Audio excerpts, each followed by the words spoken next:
What's up, DC Nation, and welcome back to another video on Detective Comics. This is issue 1037, The Neighborhood, Part 4. Written by Mariko Tamaki, art by Victor Bogdanovich. So far, this story has been very interesting, but this is the issue that really starts to heat up things. Now, before diving into the issue, if you're not caught up on the story, click the link below to get caught up. But heading into this issue, we open with Huntress standing over the dead body of Neil Betterman. He was killed by some sort of parasites. Oracle, it's Huntress. I'm sending you some images. I need your help. I'm working on something with Batman. We need reports on incidents of parasitic infections, similar to what I'm sending you. Huntress says to Oracle as she takes pictures of Neil's eyes. Oracle gets all the info, then quickly asks where Batman is. He jumped off the roof a few minutes ago. Why? Huntress asks. There's some major activity on his block right now, and the cops are looking for him. There's a new murder case. Oracle says, we shift to Bruce arriving at Fort Grave, his new neighborhood. Deb Donovan confronts him. Deb starts questioning Bruce. Bruce asks what's going on. Then he finds out that Lydia is dead.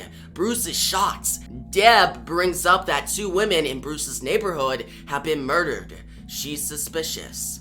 Mr. Wayne, can we speak to you for a moment? The police say, approaching Bruce. Bruce is an escort to the GCPD precinct. Bruce sits in a room with two detectives. The detectives ask the basic question first. Where were you last night? Bruce then tells them he was out with a friend. We have reports Leah was having an argument with you, they say. Bruce then explains the whole situation with Leah, thinking that Sarah Worth was with Bruce, even though she's dead. The detectives ask for a name on Bruce's alibi. From here, Bruce breaks out character a bit. Up to this point, he was answering the questions easily, but then he gets nervous and struggles to answer about the alibi, which I don't think Bruce would get nervous. He's the world's greatest detective. He knows how to work around these situations. So I would say Mariko Tamaki could have wrote Bruce a little better in this scene. Now, we come to find out that Mayor Nakano has eyes in the room that Bruce is in. Mr. Worth comes stomping in to Mayor Nakano's office. He's mad that Nakano didn't tell him that Bruce Wayne might have been with his dead daughter. Nakano tells Worth that the police are investigating. There will be answers soon. I'm holding you accountable for this, Nakano, Mr. Worth says, walking out of the office. From here, we see Nakano's right-hand man, Hugh, excuse himself and leave the room.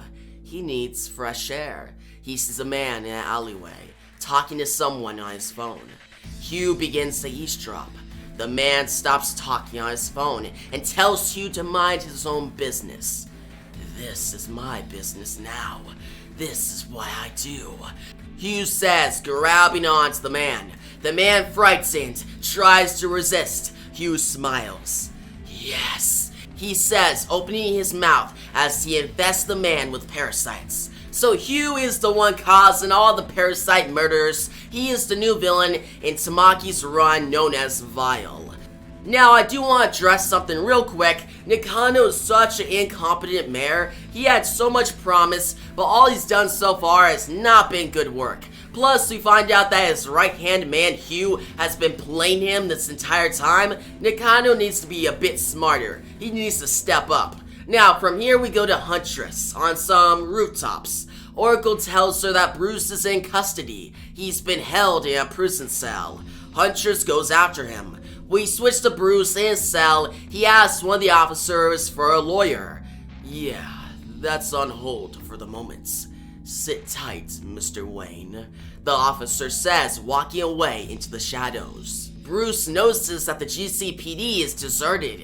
There's barely anyone there. Outside, we see Mr. Worth get out of his car. He gets a huge arsenal explosive ready. Bruce taps into the security cameras just in time to see Mr. Worth fire the explosive at the GCPD precinct. You hear a loud boom as the whole precinct blows up.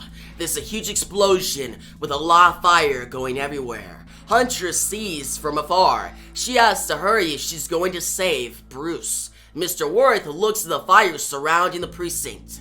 He smiles, saying, "Justice." Mr. Worth then walks into the fire and sees Bruce on the ground, messed up. Bruce is still awake though. "I didn't kill her," Bruce says. "You don't think I know, you scum?" Mr. Worth says, approaching. "You took from me this time.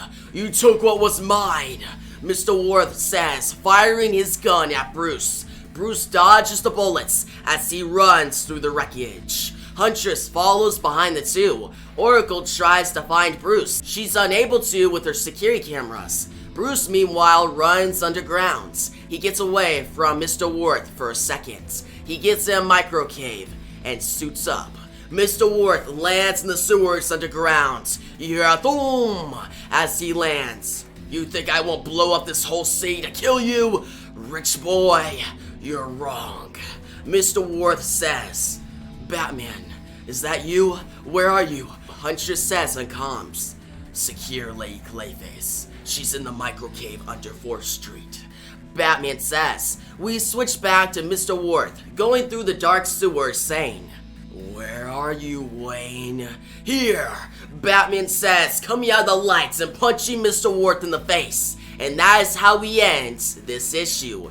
This was a very exciting ending. It was intense, fast-paced, and very action-packed. This whole issue had a lot of great things going for it. I'm really excited to see Batman and Mr. Worth's fights continue, plus I'm excited to see Vile cause more trouble. But this issue isn't without its faults. I've already covered a few throughout the review, more at the beginning of the issue, but the worst flaw is at the end of the issue. Mr. Worth says, "Where are you, Wayne?" And Batman jumps out saying, "Here." So did Bruce just reveal his secret identity to Mr. Worth? I feel like that's a big deal. Like, yeah, it's a cool moment at the end of the issue seeing Batman ambush Mr. Worth, but I kinda wish the dialogue was removed. It would have made the moment better and not revealed Bruce's secret identity. Still, the issue is great, aside from all, you could say, my nitpicks.